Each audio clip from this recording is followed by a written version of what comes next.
Mamaktada Miso TV channel video sibu yengbiriba kwai khudima pudana manjuri karibamna taram nokchari hozik akoina leijerim phamasi mayamna adum khangnaraba tantha polish cinema akoigi film yengnariba mafam aduda ne ngasi se akoigi Luhongba hariba film akoigi sida ubiramani mayamna akoigi Pretty Irengbam gi story ko aduga soiba thoibam gi direction makhada puthokchariba Luhongba hariba film astigi YAIPHA THOUNI THOURAM numit ne ngasi gi numit asida thengnagadoriba amadi cast and crew mayam unajarake aduga mayam nasena khangnaramani akoigi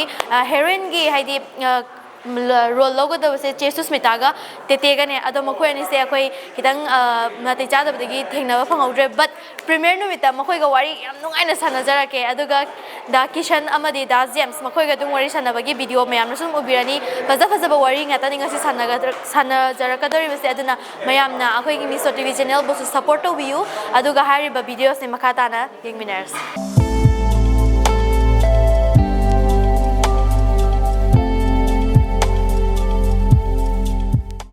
mayam hauzik amuk saktak ka dori sina ngasigi Luhongba hariba film asigi akoigi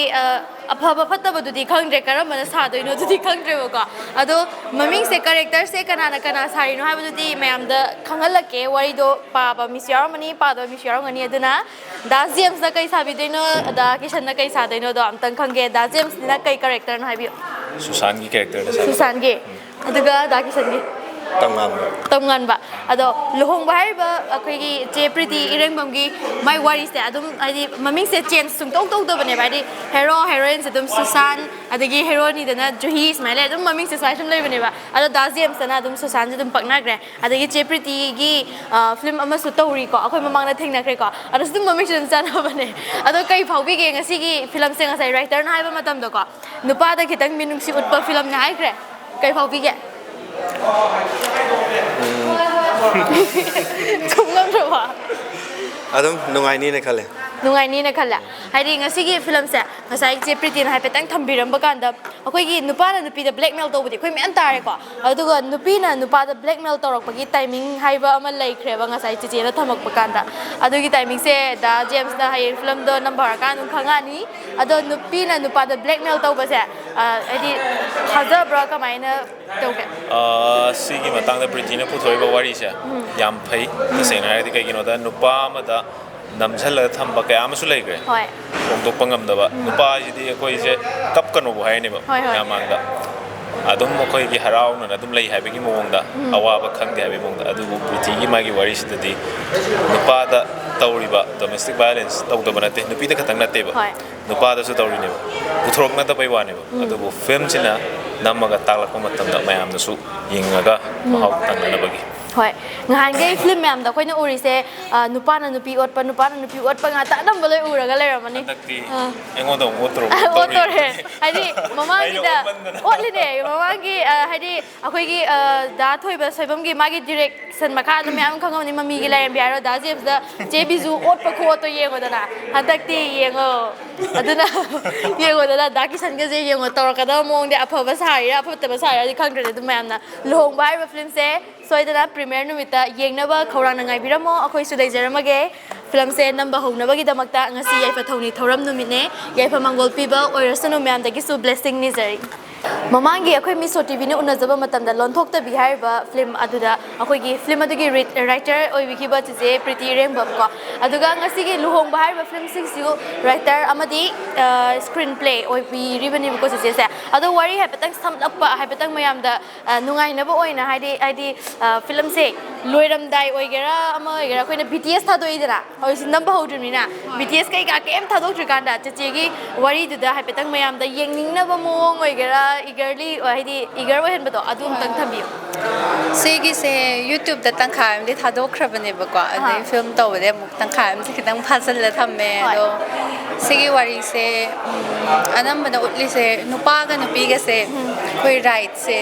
Indian law na pi ba se nupi da na hela pi be type da taw ne ba court ta kai no ma thengna ba ma tam bu oiro nupi wa ne hen ta ba gumba adum judgment ju myam thok pa yawi da nupi na pi ba 164 du na dum chatna ba yai aduna case thengna ba yai kem ta solid proof later so dumai na upper hand se pi ba ni na ꯉꯁꯥꯏꯒꯤ ꯇꯦꯇꯦꯅ ꯂꯧꯗꯣꯏ ꯔꯣꯜꯁꯦ ꯅꯤꯡꯊꯤꯕꯤꯁꯦ ꯍꯣꯏ ꯃꯥꯁꯤꯅ ꯁꯤꯁꯦ ꯈꯨꯠꯂꯥꯏ ꯑꯣꯏꯅ ꯁꯤꯖꯤꯟꯅꯔꯛꯄ ꯍꯥꯏꯇꯥꯔꯦ ꯑꯐꯕ ꯂꯣꯝꯗ ꯅꯠꯇꯕ ꯅꯨꯄꯥꯁꯦ ꯍꯣꯏ ꯕ꯭ꯂꯦꯛꯃꯦꯜ ꯇꯧꯕꯩ ꯇꯥꯏꯞꯇ ꯇꯧꯗꯣꯏꯅꯦ ꯑꯗꯨꯒ ꯁꯨꯁꯥꯟꯁꯦ ꯗꯥ ꯖꯦꯝꯁꯅ ꯁꯥꯔꯅꯤꯀꯣ ꯑꯗꯣ ꯗꯥ ꯖꯦꯝꯁꯀ ꯆꯦ ꯁꯨꯁꯃꯤꯇꯥ ꯖꯨꯍꯤꯁꯦ ꯃꯣꯏꯅꯤꯁꯦ ꯑꯦꯔꯦꯟꯖ ꯃꯦꯔꯦꯖ ꯑꯣꯏꯔꯒ ꯀꯄꯜ ꯂꯥꯏꯐꯇ ꯆꯪꯉꯛꯄꯗ ꯈꯤꯇꯪ ꯃꯨꯛꯅꯅꯁꯨ ꯆꯪꯉꯛꯈꯤꯕ ꯑꯦꯔꯦꯟꯖ ꯃꯦꯔꯦꯖ ꯑꯣꯏꯕꯒꯤ ꯌꯥꯅꯤꯡꯕ ꯌꯥꯅꯤꯡꯗꯕꯁꯦ ꯈꯤꯇꯪ ꯃꯨꯛꯅꯔꯒ ꯆꯪꯉꯛꯄꯗ ꯑꯗꯨꯃꯥꯏꯅ ꯌꯥꯝꯅ ꯆꯌꯦꯠꯅꯕ ꯂꯩꯕ ꯑꯗꯨꯃꯥꯏꯅ ꯑꯣꯏꯅꯤ ꯑꯗꯣ ꯁꯤꯒꯤꯁꯦ ꯑꯅꯝꯕꯅꯗꯤ ꯗꯥ ꯖꯦꯝꯁꯁꯦ ꯕꯤꯛꯇꯤꯝ ꯑꯣꯏꯗꯣꯏꯅꯦꯕꯀꯣ ꯅꯨꯄꯤꯅ ꯑꯣꯠꯄꯒꯤ ꯍꯣꯏ ꯑꯗꯣ ꯃꯤꯅꯗꯤ ꯑꯃꯨꯛ ꯊꯥꯖꯔꯣꯏꯗꯣꯏꯕ ꯃꯤꯅ ꯈꯟꯗꯣꯏꯁꯤꯅ ꯃꯥꯅ ꯅꯨꯄꯤꯁꯦ ꯃꯥꯡꯍꯟꯕ ꯔꯣꯝꯗ ꯑꯣꯏꯅ ꯈꯟꯕꯀꯣ ꯃꯌꯥꯝꯅ ꯎꯗꯣꯏꯁꯤꯅ ꯍꯣꯏ ꯁꯨꯃꯥꯏꯅ ꯇꯧꯕ ꯅꯨꯄꯥꯁꯦ ꯃꯌꯥꯝ ꯂꯩꯕ ꯃꯥꯜꯂꯦ ꯑꯩꯈꯣꯏ ꯄ꯭ꯔꯥꯏꯝ ꯂꯤꯒꯦꯜꯒꯁꯨ ꯍꯣꯏ ꯑꯗꯨꯝ ꯃꯣꯏ ꯑꯦꯗꯚꯣꯀꯦꯠꯁꯤꯡꯒꯁꯨ ꯋꯥꯔꯤ ꯁꯥꯟꯅꯕ ꯃꯣꯏ ꯀꯦꯁꯀꯤ ꯃꯇꯥꯡ ꯑꯗꯨꯝ ꯁꯥꯟꯅꯩꯌꯦꯕꯀꯣ ꯍꯣꯏ ꯑꯗꯨ ꯁꯥꯟꯅꯕꯗꯁꯨ ꯑꯗꯨꯝ ꯃꯣꯏꯅꯁꯨ ꯍꯥꯏꯌꯦ ꯑꯗꯨꯝ ꯁꯥꯏꯂꯦꯟꯁ ꯕꯤꯛꯇꯤꯝ ꯅꯨꯄꯥꯗꯁꯨ ꯕꯤꯛꯇꯤꯝ ꯑꯣꯏꯕ ꯌꯥꯝ ꯂꯩꯀꯣ ꯅꯨꯄꯤꯅ ꯕ꯭ꯂꯦꯛꯃꯦꯜ ꯇꯧꯔꯒ ꯑꯗꯨꯝ ꯑꯦꯛꯁꯄ꯭ꯂꯣꯏꯇꯦꯁꯟ ꯍꯣꯏ ꯄꯩꯁꯥꯒꯨꯝꯕ ꯂꯧꯊꯣꯛꯄ ꯌꯥꯗꯕ ꯈꯣꯠꯅꯕ ꯑꯗꯨꯝꯕꯁꯨ ꯃꯌꯥꯝ ꯂꯩꯌꯦꯕꯀꯣ ꯑꯗꯨꯒꯨꯝꯕꯗꯣ ꯈꯤꯇꯪ ꯅꯨꯄꯤꯒꯤ ꯃꯤꯆꯪ ꯆꯪꯕꯕꯨꯗꯤ ꯃꯌꯥꯝ ꯊꯣꯛꯑꯦ ꯁꯤꯃꯥꯁꯦ ꯍꯟꯗꯛꯁꯤꯅ ꯅꯨꯄꯥꯒꯤ ꯈꯤꯇꯪ ꯆꯪꯕꯤꯔꯒꯦ ꯍꯣꯏ ꯍꯣꯏ ꯅꯨꯄꯥꯁꯨ ꯅꯨꯄꯥꯒꯤ ꯃꯤꯆꯪ ꯆꯪꯕ ꯍꯣꯏ ꯅꯨꯄꯥꯁꯨ ꯃꯤꯅꯤꯅꯀꯣ ꯅꯨꯄꯥꯁꯨ ꯀꯞꯄ ꯋꯥꯕ ꯂꯣꯏ ꯍꯩꯕꯅꯤꯅ ꯍꯟꯗꯛꯁꯤꯅ ꯃꯥꯅꯦ ꯅꯨꯄꯥꯒꯤ ꯃꯤꯆꯪ ꯈꯤꯇꯪ ꯆꯪꯕꯤꯔꯒꯦ ꯅꯨꯄꯥꯒꯤ ꯐꯦꯚꯔꯗ ꯑꯗꯨꯅ ꯅꯨꯄꯥ ꯃꯌꯥꯝꯅ ꯁꯞꯄꯣꯔꯠ ꯇꯧꯒꯦꯅ ꯈꯜꯂꯦ ꯁꯤꯁꯦ ꯊꯦꯡꯅꯕ ꯃꯤꯁꯨ ꯑꯗꯨꯝ ꯂꯩꯔꯝꯗꯣꯏꯅꯦ ꯍꯣꯏ ꯑꯗꯨꯒ ꯆꯦ ꯁꯨꯁꯃꯤꯇꯥꯒꯤ ꯔꯣꯜꯁꯤꯅ ꯐꯦꯃꯤꯂꯤ ꯌꯥꯝ ꯅꯤꯡꯖꯕꯀꯣ ꯐꯦꯃꯤꯂꯤ ꯑꯣꯔꯤꯌꯦꯟꯇꯦꯠ ꯑꯣꯏꯖꯕ ꯃꯄꯥꯅ ꯍꯥꯏꯕ ꯌꯥꯝ ꯏꯟꯖꯕꯗꯣ ꯑꯗꯣ ꯃꯥꯏ ꯃꯄꯥꯁꯦ ꯕ꯭ꯔꯦꯟ ꯇ꯭ꯌꯨꯃꯔ ꯂꯥꯁ ꯁ꯭ꯇꯦꯖ ꯑꯣꯏꯔꯒ ꯑꯗꯨꯝ ꯂꯩꯔꯔꯣꯏ ꯍꯥꯏꯕꯁꯦ ꯈꯪꯕꯒꯤ ꯍꯤꯡꯂꯤꯉꯩꯗ ꯂꯨꯍꯣꯡꯕ ꯌꯦꯡꯅꯤꯡꯉꯦ ꯍꯥꯏꯕꯒꯤ ꯃꯥꯁꯦ ꯑꯗꯨꯒꯨꯝꯕ ꯂꯨꯍꯣꯡꯕꯁꯦ ꯑꯗꯨꯝ ꯀꯩꯅꯣ ꯗꯥ ꯖꯦꯝꯁ ꯃꯣꯏꯅꯤꯁꯦ ꯃꯨꯛꯅꯗꯣꯏꯅꯦꯕꯀꯣ ꯑꯗꯣ ꯆꯦ ꯁꯨꯁꯃꯤꯇꯥꯅ ꯍꯥꯏꯗꯣꯛꯅꯤꯡꯕ ꯂꯩꯔꯒꯁꯨ ꯃꯄꯥꯗꯨꯒꯤ ꯂꯥꯛꯀꯗꯕ ꯀꯣꯟꯁꯤꯀ꯭ꯋꯦꯟꯁꯦꯁ ꯍꯥꯏꯗꯣꯛꯎꯔꯒ ꯂꯨꯍꯣꯡꯕꯁꯦ ꯀꯥꯔꯦ ꯑꯗꯨ ꯈꯥꯡꯉꯒ ꯃꯥꯁꯦ ꯂꯥꯛꯄꯒꯤ ꯑꯈꯥꯡ ꯀꯟꯕ ꯑꯗꯒꯤ ꯃꯥꯏ ꯅꯨꯄꯥꯁꯤꯅ ꯅꯨꯄꯤ ꯑꯇꯣꯞꯄ ꯑꯃꯃꯝ ꯑꯗꯨꯝ ꯄꯥꯎ ꯐꯥꯎꯅꯩ ꯈꯪꯉꯛꯄꯗ ꯑꯗꯨꯝ ꯁꯣꯜꯂ ꯂꯩꯔꯝꯃꯒꯁꯨ ꯃꯥꯅ ꯑꯗꯨꯝ ꯌꯥꯝꯅ ꯅꯨꯄꯤ ꯊꯣꯛꯄ ꯑꯣꯏꯔꯝꯗꯣꯏꯅꯦꯕ ꯃꯄꯥ ꯍꯤꯡꯉꯤꯐꯥꯎꯗꯤ ꯃꯥꯁꯦ ꯁꯣꯟꯖꯔꯒ ꯂꯩꯗꯣꯏꯅꯦ ꯑꯗꯨꯒ ꯃꯄꯥ ꯍꯦꯛ ꯁꯤꯈꯤꯕꯗꯩ ꯃꯥꯒꯤ ꯑꯁꯦꯡꯕ ꯁ꯭ꯇ꯭ꯔꯣꯡ ꯑꯣꯏꯕꯁꯦ ꯎꯠꯂꯛꯇꯣꯏꯅꯦ ꯑꯗꯣ ꯁꯨꯃꯥꯏꯅ ꯊꯝꯕꯒꯤ ꯃꯇꯦꯛꯁꯦ ꯂꯣꯏ ꯂꯤꯊꯣꯛꯈ꯭ꯔꯅꯤ ꯑꯗꯣ ꯅꯠꯇ꯭ꯔꯗꯤ ꯆꯤꯆꯦꯁꯦ ꯋꯥꯔꯤꯁꯦ ꯍꯥꯏꯗꯤ ꯌꯥꯝꯅ ꯑꯆꯝꯕ ꯋꯥꯔꯤꯗꯤ ꯅꯠꯇ꯭ꯔꯦ ꯉꯁꯤꯒꯤ ꯂꯨꯍꯣꯡꯕ ꯍꯥꯏꯔꯤꯕ ꯐꯤꯂꯝꯁꯦ ꯍꯥꯏꯗꯤ ꯑꯆꯝꯕ ꯋꯥꯔꯤꯗꯤ ꯑꯣꯏꯔꯛꯑꯔꯣꯏ ꯑꯗꯨꯅ ꯐꯤꯂꯝꯁꯦ ꯍꯥꯏꯗꯤ ꯑꯣꯏꯔꯛꯀꯗꯧꯔꯤꯕꯅꯤ나 ꯋꯥꯔꯤꯁꯦ ꯏꯔꯛꯄ ꯃꯇꯝꯗ ꯀꯣꯛ ꯊꯥꯗꯔꯝꯒꯅꯤ ꯑꯗꯒꯤꯗꯤ ꯍꯥꯏꯕ ꯌꯥꯕ ꯌꯥꯗꯕ ꯋꯥꯁꯨ ꯃꯌꯥꯝ ꯂꯩꯔꯝꯒꯅꯤꯗꯅ ꯆꯤꯆꯦꯅ ꯍꯧꯖꯤꯛ ꯑꯦꯗꯚꯣꯀꯦꯠ ꯀꯩꯀꯥ ꯋꯥꯔꯤ ꯁꯥꯟꯅꯕ ꯈꯣꯠꯄ ꯑꯗꯨꯒꯤ ꯃꯇꯥꯡꯗ ꯍꯥꯏꯐꯦꯠꯇꯪ ꯋꯥꯔꯤ ꯂꯤꯕꯤꯌꯨ ꯑꯦꯗꯚꯣꯀꯦꯠꯁꯦ ꯀꯩꯅꯣ ꯄ꯭ꯔꯥꯏꯝ ꯂꯤꯒꯦꯜꯒꯤ ꯃꯣꯏꯒꯤ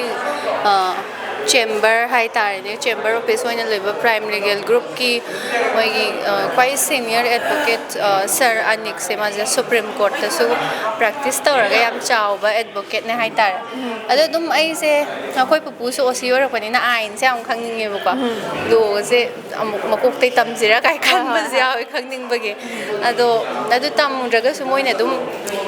ꯀꯦꯁꯁꯦ ꯑꯅꯧ ꯑꯅꯧꯕ ꯃꯈꯜ ꯃꯈꯣꯏꯅꯒ ꯊꯣꯛꯂꯤ ꯁꯤꯁꯨ ꯀꯩꯁꯨ ꯈꯜꯂꯨꯗꯦꯕ ꯍꯣꯏ ꯁꯨꯃꯥꯏꯅ ꯅꯨꯄꯤꯅꯒ ꯅꯨꯄꯥ ꯕ꯭ꯂꯦꯛꯃꯦꯜ ꯇꯧꯕ ꯂꯥꯏꯔꯤꯛ ꯍꯥꯏꯁꯦ ꯀꯩꯁꯨ ꯈꯜꯂꯨꯗꯦ ꯍꯥꯏꯇꯥꯔꯦ ꯍꯣꯏ ꯑꯗꯨꯝ ꯃꯣꯏꯅ ꯑꯗꯨꯃꯥꯏꯅ ꯋꯥꯔꯤ ꯑꯗꯨꯝ ꯂꯤꯕ ꯁꯨꯃꯥꯏꯅ ꯊꯣꯛꯄ ꯂꯩ ꯁꯨꯝꯕ ꯂꯩ ꯁꯨꯃꯥꯏꯅ ꯋꯥꯔꯤꯁꯦ ꯑꯗꯨꯝ ꯂꯤꯕꯗ ꯃꯣꯏ ꯄ꯭ꯂꯣꯠꯇꯨꯃꯛ ꯂꯧꯗ꯭ꯔꯁꯨ ꯑꯥꯏꯗꯤꯌꯥꯁꯦ ꯌꯥꯝ ꯐꯪꯉꯦ ꯍꯥꯏꯇꯥꯔꯦ ꯃꯣꯏꯗꯤ ꯁꯣꯁꯥꯏꯇꯤꯁꯦ ꯀꯩ ꯆꯠꯅꯔꯤꯒꯦ ꯁꯨꯃꯥꯏꯅ ꯅꯨꯄꯤꯁꯤꯅ ꯇꯧꯕ ꯌꯥꯕ ꯅꯨꯄꯤꯁꯦ ꯁꯣꯜꯂꯦ ꯍꯥꯏꯁꯦ ꯋꯥꯍꯩꯒꯤ ꯋꯥꯅꯤꯀꯣ ꯂꯤꯒꯦꯜ ꯄ꯭ꯂꯦꯠꯐꯣꯝꯗ ꯂꯥꯛꯅꯗꯤ ꯅꯨꯄꯤꯁꯦ ꯌꯥꯝ ꯀꯜꯂꯦꯅ ꯍꯣꯏ ꯍꯣꯏ ꯍꯣꯏ ꯍꯥꯏ ꯑꯗꯣ ꯑꯩꯅꯁꯨ ꯈꯜꯂꯦ ꯑꯗꯨꯅ ꯅꯨꯄꯤꯁꯤꯡꯁꯨ ꯂꯥꯟꯅꯗꯤ ꯁꯤꯖꯤꯟꯅꯗ꯭ꯔꯁꯨ ꯔꯥꯏꯠꯁꯦ ꯐꯖꯅ ꯈꯪꯉꯣ ꯑꯥꯏꯟ ꯈꯪꯉꯗꯤ ꯅꯨꯄꯥ ꯑꯝꯇꯅ ꯍꯦꯟꯖꯟ ꯉꯝꯃꯣꯏꯀꯣ ꯀꯅꯥꯝꯇꯅ ꯍꯦꯟꯖꯟ ꯉꯝꯃꯣꯏ ꯑꯗꯨꯅ ꯅꯨꯄꯥꯁꯤꯡꯁꯨ ꯁꯨꯃꯥꯏꯅ ꯍꯧꯖꯤꯛꯀꯥꯟꯗꯤ ꯅꯨꯄꯤꯁꯤꯡꯗꯤ ꯌꯥꯝ ꯁꯤꯡꯉꯕꯅꯤ ꯂꯣꯏ ꯈꯪꯉꯕꯅꯦꯕ ꯑꯗꯨꯅ ꯑꯗꯨꯒꯤ ꯕꯤꯛꯇꯤꯝ ꯑꯣꯏꯕꯤꯗꯅꯕ ꯆꯦꯛꯁꯤꯜꯂ ꯈꯣꯡ ꯊꯥꯡꯃꯤꯟꯅꯔꯁꯦꯅ ꯍꯥꯏꯔꯒꯦ ꯋꯥꯔꯤ ꯃꯈꯥ ꯇꯥꯕꯗꯤ ꯑꯩꯈꯣꯏꯒꯤ ꯄ꯭ꯔꯤꯃꯤꯌꯔ ꯅꯨꯃꯤꯠꯇ ꯃꯌꯥꯝꯒ ꯊꯦꯡꯅꯔꯀꯥꯟꯗ ꯑꯗꯨꯝ ꯆꯤꯆꯦꯗꯒꯤ ꯑꯃꯨꯛ ꯍꯦꯟꯅ ꯋꯥꯔꯤꯗꯣ ꯈꯪꯉꯁꯤ ꯑꯗꯨꯒ ꯐꯤꯂꯝ ꯌꯦꯡꯉꯒ ꯍꯦꯟꯅ ꯋꯥꯔꯤꯗꯣ ꯈꯪꯅꯕꯒꯤꯗꯃꯛꯇ ꯂꯨꯍꯣꯡꯕ ꯃꯌꯥꯝꯅ ꯉꯥꯏꯕꯤꯔꯒ ꯂꯩꯔꯣ ꯍꯧꯖꯤꯛ ꯑꯩꯒꯤ ꯅꯥꯀꯟꯗ ꯂꯦꯞꯄꯤꯔꯤꯕꯁꯦ ꯃꯌꯥꯝꯅꯁꯨ ꯍꯦꯟꯅ ꯈꯪꯅꯔꯕ ꯃꯃꯥꯂꯛꯇꯒꯤ ꯑꯗꯨꯒ ꯃꯄꯥꯂꯛꯇꯒꯤ ꯁꯥꯔꯁꯨ ꯑꯗꯨꯝ ꯕꯦꯠ ꯁꯥꯒꯦꯔꯥ ꯑꯗꯒꯤ ꯑꯐꯕ ꯑꯐꯕꯤ ꯁꯥꯒꯦꯔꯥ ꯑꯗꯨꯝ ꯃꯅꯤꯄꯨꯔꯒꯤ ꯂꯤꯖꯦꯟ ꯑꯣꯏꯅ ꯑꯗꯨꯝ ꯂꯩꯔꯒꯗꯕ ꯃꯥ ꯄꯨꯅꯦꯁꯣꯔꯤ ꯑꯗꯨꯒ ꯑꯣꯖꯥ ꯖꯣꯏꯕꯤꯗ꯭ꯌꯥ ꯑꯗꯣ ꯍꯥꯏꯗꯤ ꯑꯩꯒꯤ ꯃꯌꯥꯏꯗ ꯂꯦꯞꯄꯗ ꯑꯩꯁꯦ ꯃꯆꯥꯒ ꯑꯗꯨꯝ ꯃꯥꯜꯂꯝꯃꯅꯤ ꯑꯗꯣ ꯉꯁꯤꯒꯤ ꯂꯨꯍꯣꯡꯕ ꯍꯥꯏꯔꯤꯕ ꯐꯤꯂꯝꯁꯦ ꯁꯤꯗ ꯌꯥꯎꯒꯗꯧꯔꯤꯕ ꯑꯩꯈꯣꯏꯒꯤ ꯀꯥꯁ ꯉꯥꯛꯇꯅꯤꯀꯣ ꯑꯩꯅ ꯉꯁꯤ ꯎꯅꯖꯔꯛꯀꯗꯧꯔꯤꯁꯦ ꯑꯍꯥꯟꯕꯗ ꯑꯣꯖꯥ ꯑꯃꯗꯤ ꯃꯃꯥ ꯄꯨꯅꯦꯁꯣꯔꯤꯒ ꯍꯥꯟꯅ ꯋꯥꯔꯤ ꯁꯥꯔꯛꯀꯦ ꯑꯗꯣ ꯐꯤꯂꯝꯁꯤꯒꯤ ꯋꯥꯔꯤꯁꯦ ꯃꯃꯥ ꯈꯪꯕꯤꯔꯕ꯭ꯔꯥ ꯄꯥꯕꯨꯡ ꯈꯪꯕꯤꯔꯕ ꯐꯤꯂꯝꯁꯤꯒꯤ ꯋꯥꯔꯤꯗꯤ ꯈꯪꯗꯦ ꯑꯗꯨꯒ ꯈꯪꯗꯦ ꯊꯤꯝꯗꯤ ꯈꯪꯉꯦ ꯊꯤꯝ ꯍꯥꯏꯕꯗꯤ ꯀꯩꯅꯣꯅꯦ ꯃꯥꯒꯤ ꯏꯟꯇꯔꯄ꯭ꯔꯤꯇꯦꯁꯟꯁꯤ ꯂꯨꯍꯣꯡꯉꯕ ꯃꯇꯨꯡꯗ ꯑꯅꯤꯁꯤꯒꯤ ꯌꯥꯅꯔꯛꯇꯕ se nipa nipi yan ta ba hai tare metelon da da masai angang bim chai bim writer duna liba matamda khogi phaneam na khanar su phaneam tar su nipa duna phaneam lal su khogi meitei gi londa adum layu hai bise sum namsal laga thamba khogi society sida hai tare akhoi nipim ja sing se phaneam na mana chumjara ga su ba ni pasna yutha halaga su ba ni pasna ni pi lolga su bema dum khangu mare hanjara na dum khangu hai bise masi yati hai ba legally si bisibok le ko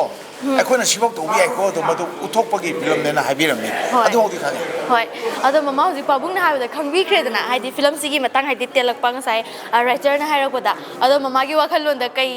mot phongdok ningi film se number hodora bani na phajani hai na khanbra na traga kamai to gani social akhoi gi leiriba manipur gi social jida kai kanaba porakani hai khale kaino tawe musai pretty Irengbam gi wari se lon thok trabi ama mama mai ama mathang mathang iri dana ko ado magi wari sing se adom loina khoi gi kaino society the message people wari ngak ta koi bani na ai ngasai gi magi mana wari liba matang do ai ta ba su khitang nang hongdre ado jik da dana magi sigi pot se khitang hairak posta isu knowledge adom oi ta seng na makisu khoi maitei society se nupi se yamana lakthu bi bagi mafam se khara makhai da su nupi se chingkhat na ba hona raga su khara mafam khara da di nupa singchina na hat pi raga khangja ba si khak to oi bani na sigi post da ista yati haiba message pi ba film ma oira ka doini na ada khoi gi artist sing sina su magi pi ri ba casting se magi pi ri ba role me am se maram chana mafam chana actor agadi sagi mana puthora iba thim siga yam hena phaba film moine na mai khale hoi ya ba su phajagani kai gino ha matam da luhongba hai ba wat simak su kai film ato padam da tarang giro hai na su khale me amna aduna club yeng minaraga khangani film sen number de hodri ngasi moharat haidi YAIPHA THOUNI tawba no mine ba oza zoi bidia amadi mama punesori su yaudore hai bagi akhoina wari se sajaba phangjabane adu oi bataragadi mathangi premiere numita amu mayam ga thengnerase ngasi gi luhongba hai ba YAIPHA THOUNI thoram asida lai ba se akhoi nung uramani luhongba hai ba film se dum yaudori akhoi ga artist nga tani cause da ai gi nakan da levisa ado makhoi gi maming sidi mayana dum khanga mani revista leire manisa leire che alina leire ko ado film asida moina karam ba kana gi role logo doino dudi masa da gi hanga age ahan bada che alina da lage kai role no che alina na logi deisa film sida ise orchid chadone orchid adum sa lai nungai bra nungai ado orchid oitar ga su character se sida di change ne oi se ming di hong da ba hoi hana di belen gi side ta chatpani na ado sida di mu che susmita se aju hi sigi mama na bi orak toine ba ado ko na gi di khangde hoji pau gi di positive ki ta dum chale ko na gi di khangde orchid che dum pakna re elina ka oranu orchid ko ya aduga manisa da kai oi de nam tang hai bi laiza ado wari se taraba ai tadri ya revisit adi ai leisilembi leire laiza leire orchid leire luhongba hai ba film asigi adum koi artist nga tani ko zadu ma'am na wari tangkhai ma ngasai writer na so hai bi kre tangkhai ma tidum youtube ta bhang ai bagi ado kaina revisita aduga manisa aduga chelina sumaina akhoi sumaina luhongba se ngasai khoi writer na hai ba sum tara mani natra nupi na blackmail hana adum uba se haidi akhoi na uba se nupa na blackmail to ba nupi da adu lai ta dra handa ge na nupi na blackmail to bagi type ta film se oira ka doine ba ko ngasai writer na hairak pada sinoi to gadro hayeng wai ai gi di matam loi faradi nuksina dum lai minarne do falaktradi adam madugi chap chaba hai tare natra to gari ai adu to gari kai gumba sigi film se nupa kan bagi haidi nupa da minung shi utpagi film ne bang sai writers na haise ado nupi noi ani se nupa da minung shi udhaningi se ya bra sigi film se noi ni gi moram ta phongdom haidi phalam draga su haidi chumthok pagi ta ja do phangdar ga du ban chumthok kane haidi nang yoi na ai yoi sa gi di adam hoi chamana rai tare haidi phalam draga su ipuroi bani na jane mang ba yado posang moi bani da mang ba yado magai phalam ja sum pha bagi tan ja lai ta di dum sam tong da nusna dum lai min sung pha phau ya dra di ka mai to ne sum pha phau ya dra di ya da bai to kai na doi ra ba Icha yaurdi. Icha yaurdi cha puraga yumda leitami du. Haidi fatraga so dum haidi phana ba dum haidi sin bado haidi adum silakani phana ba dum silakani ba kham kan bi oi ga Akham kan kai ga isini. yadra ga di to ado yengase hausi ko moi ni si yengase wari ga real story ga di ko manna uya haidi palo hai sungai ya roi haidi wari da uri ba potoga punsi gi wari ga suman mana roi ba wari da di imagine sagala ga haidi phanyam khanar ma ga su last di nupa nu pi nu firak pani khangde nu pi sina nupa sina firak pani khangde adum dawi dana ba aduga real ji da di nu pi jina nupa je nushi dre kaino tawre mirai de hai tar ga di punsi ju pa nu mirai chakhi ba adai nupa sina phatre nu pi je sungung nushi dre hai ju dum moi bani je lambi je phak adum chatna gi ba smai du moi dra ne aduna wari ga real life ka di kene selina sa pet palam mani ma hosi se yo gro mani na ko adi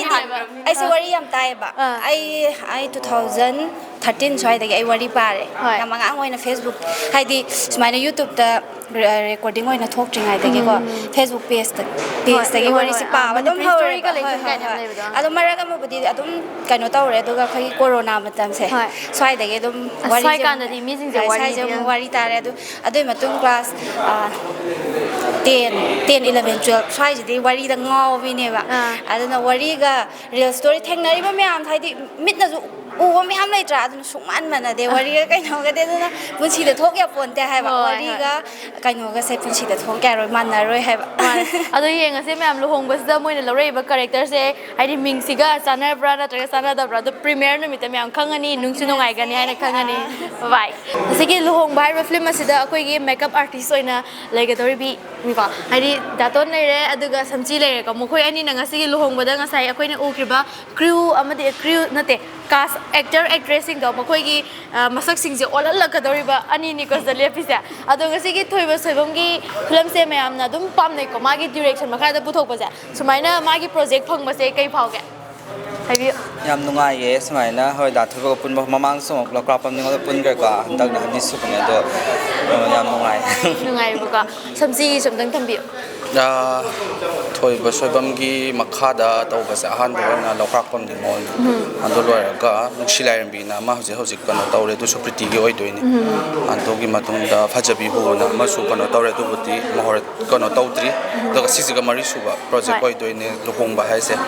nungai ade pun mem nungai da thoiba su ga ta thok ta sen taw min na ga ko ma sen dum si taw se dum phasana men kan oi ni mo ka ado na yam nungai hai ta ngai ado makeup artist ki thojang te yam sawe ko kai na matam da character pura ka doi ba makeup se makeup artist na kebiri nga tane ba kai gumba makeup tu ga haidi kai no da character tu ga sana da di makeup artist lai tai na doi ne ba ado gi mane ado gi screen na so ba da ura ka doi ni na sigi thodang achau ba lori ni ko se moina screen da u da tar ga su makoi gi thodang kya muk chau ga ba do yeng biri ba myam na su he na su khangam gani aduna makoi gi su haidi akoi na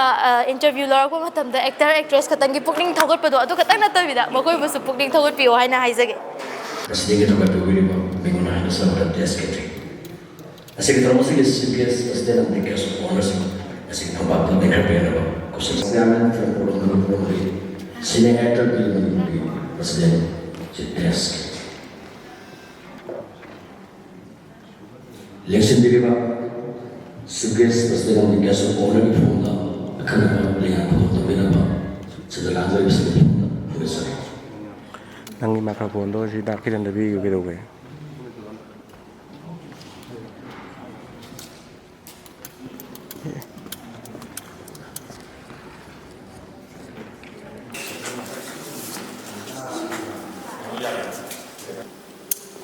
Asik terus lagi CPS on election biri si oinam lukoi hanagi minister juga bapak ya sih. Tentu na film forum Manipur ki promotional Raya film ni asal betul ni mereka si Limus kata sen si Thomas ki bisa itu ini.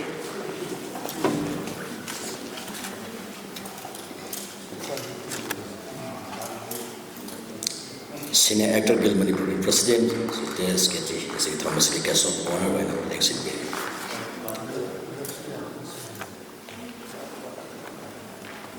So ya bela election jadi.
sigi thram sigi CPS president amadi guest of honor sing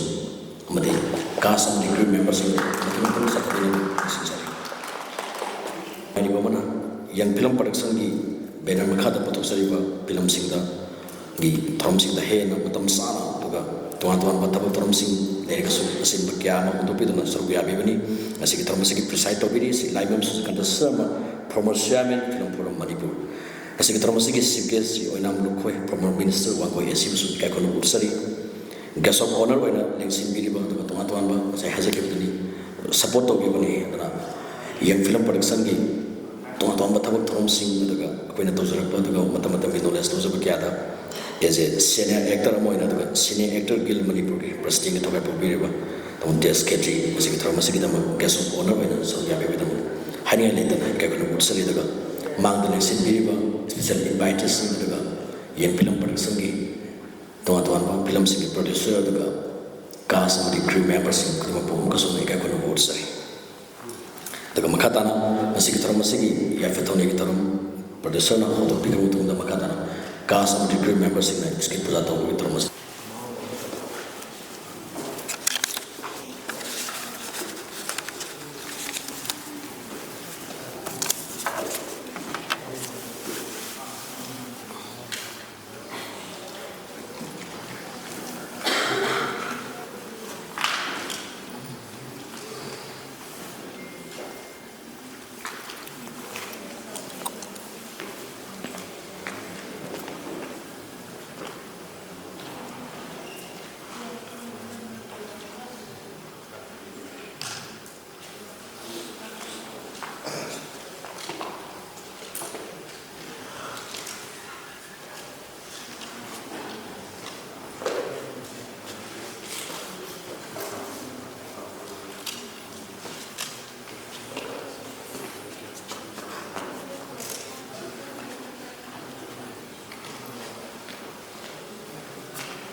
Makatana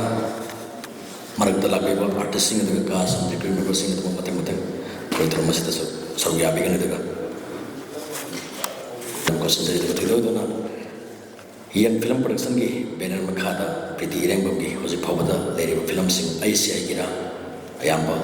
number lo singkre itu kan. Nungsi layambi ayamba number lo singkre itu kan. Laleba tang taraga mapan sida maphamda naphamda nungin haina mingtholiba mahaki itu be story asiki YAIPHA THOUNI ki THOURAM laliba tang taraga mapan pangtok sargani itu kan. Ngasi isina Luhongba the marriage sumna tuan-tuan ba mahaki storyline da film kiama yang film production ki banner makhada koi leisure makhata nasu laki kani so kusinjari pretty Irengbam ahan mamaktada kitang ni ko ay mi mamang na wangang sa kaya haiti sang lam sibu kon biriba ishorbu ay na ikok no kurumjari duga YAIPHA THOUNI THOURAM se mapung pahan binaba achin ba matam kai thokpiraga lengbira iba chief guest former minister ai gidi hek kendra chini ko khoi kakalu khoi adagi manipuri cinema bu awang bathak ta pukhatpada yam chauna saruk yarakpa khoigi pabung surje kanta adagi kaka tes kishor adagi cast and crew member khoding mak pujoine ko no no pochari hek ho badagi hauna aise 2020 dagi active writer oina thoksare he anu chahi nauna adu matam dagi dum aina puthokchaba fictional character hai kadra susan chugi moi se dum matam de dum me amna nusi biri e do is has them harawa nungai su phawe adugi matung dagi diamu manipuri gyoiba khoi manipuri cinema hai tare ne film forum ga sumaina mu thabak tawbagi ngonda opportunity phangba sisu yam laibak phabani na khalle hedi khoina angang oi da hedi film forum da sumai changa ga magi part moi bise yam achauba thaba oina saina su ngamdau manne ga se dum khalla ga dum lae bu ko arti dum thaine pamjara so aduga sumai ta base yam nungai adum su support tawbiyo aduga writer amoina haina sum khanjabasina aigi perspective ni ko lalambasu yai writer se society gi mingsel ni hai akoina society da change sama purak ngadi aina se itom na thoga ngang se society da change sama opinion ma'am la se ai dum chumni la ne ado akoi gi aigi aina iraga ngasai magi aigi presentation sigi through the society change tawba sidi yamna aphaba se society change tawda phahange haraga su phalloi haraga su akoi creativity adudasu yam depend tawe na khanjai aduga art haiba profession se sisu mayamna nushi biyo yam live ni malaga yam du oirame adum individual effort na khagya taba tumaina aina interview pi ninge harakandadi aina kanna hotnaraga my criteria do yaurakanda dum haidi create tawba ngambidana ko lubo art sidi aina talent phana leiraga su aigi presentation do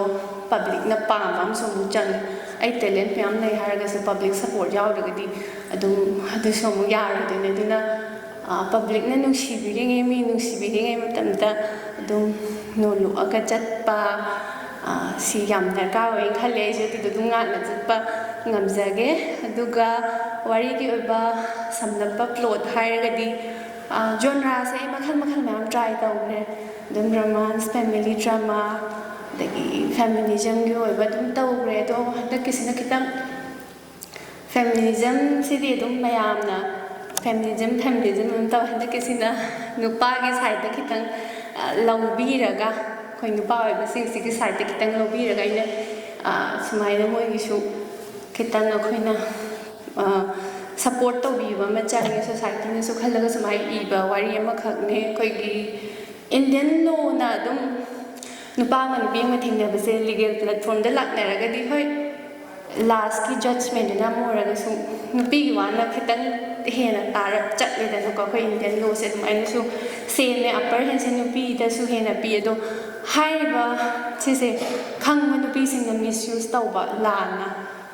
sizinarapa adugi duda khanga kanda duda kholai na sizinarapa adusu wari film sidagi uba phangne na khalle adudagi yum palaba matungda ai nupasina phatre haraga dum khango haibase dum hai ko yum paluramina dum khango samaj ki khallaga khango na jai kala khango dum phura so hat na su khango haibase se dum hai nu adu su kitang change sama aina su purak ni magitang makeup thokpa matam oye hojik se am chawkhatlabne si hai dana divorce rate wang na ba amuk encourage tawba nataba domestic violence kumba duma purubana thinwai tawdaba sumba se kitang change sam pam adagi parenting sorapadagi yam khana chainaraga leiba mama mapa na yoklakpa macha se adum macha sing ta dum mami si tabani ba angang da yam na effect lakpa da du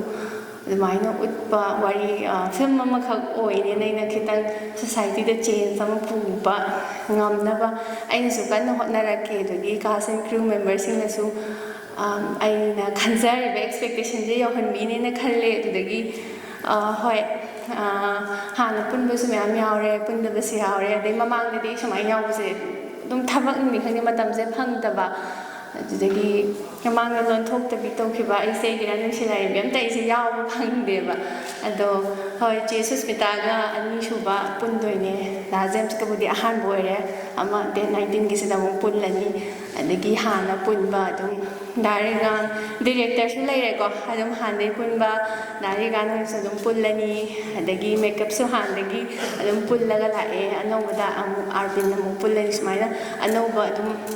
kisan ko so ahan ba pun doine mai anoba pun ba khara yawe do hasana mai pak na ba hotna mina se si hai lo sanjage ai sai da so fasaba upam sing tambire meduna sabsaba masama ko gi story writer mo gi teduna gun myamna yomina tamsagi maramdi jiki manga lipi ki bori shi to tong atwan ba ko gi society da le ba sanari ba ko kudimak mag yaw na makatan so he na fasaba story kiama wari kiama gi biduna mani film industry da he na so mayon mo pro so to dang lobby lo web tamsari katana director thoi ba sogo tana yang film production gi leptana nasi ko da live maming de ba kana film kiama gi direction bi bi bani thoi ba sogo obo ko bang tara mo bi kana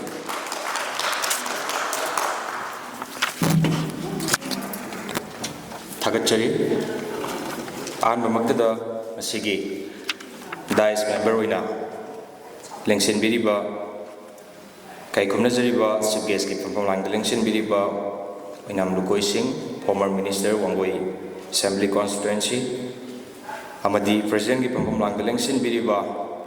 yang film production gi horokpadagi na hauna hojik fawgi journey da lepalaitana adumak program singda sarugaraga lakpikraba itamo laimem sujakanta sharma former chairman film forum manipur amadi guest of honor gi apam langda lengsin biriba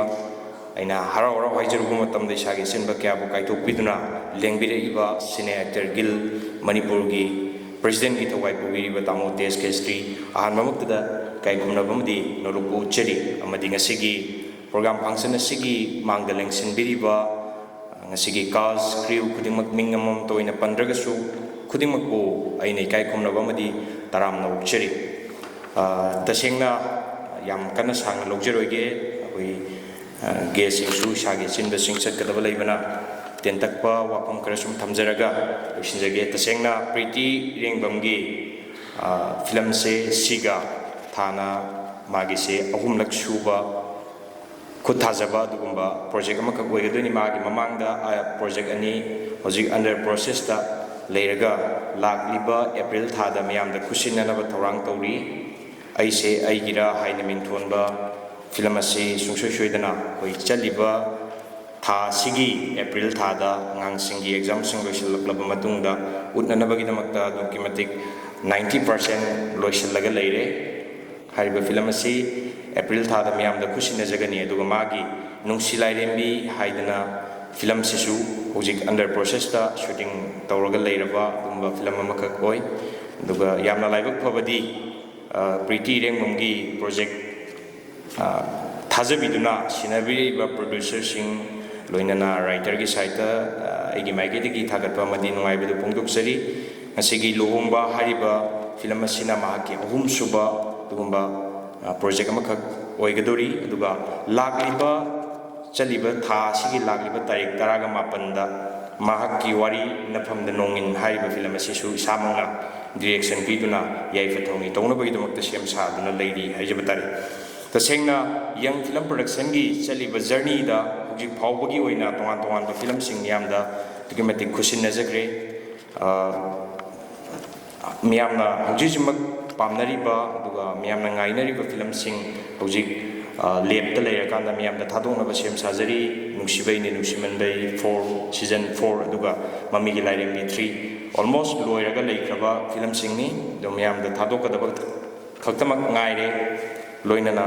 ꯁꯥꯔꯒꯤ madam ꯊꯤꯔꯨꯁꯤ film ꯑꯁꯤꯁꯨ ꯃꯥꯔꯆꯀꯤ ꯂꯥꯛꯂꯤꯕ ꯇꯥꯔꯤꯛ 29ꯗ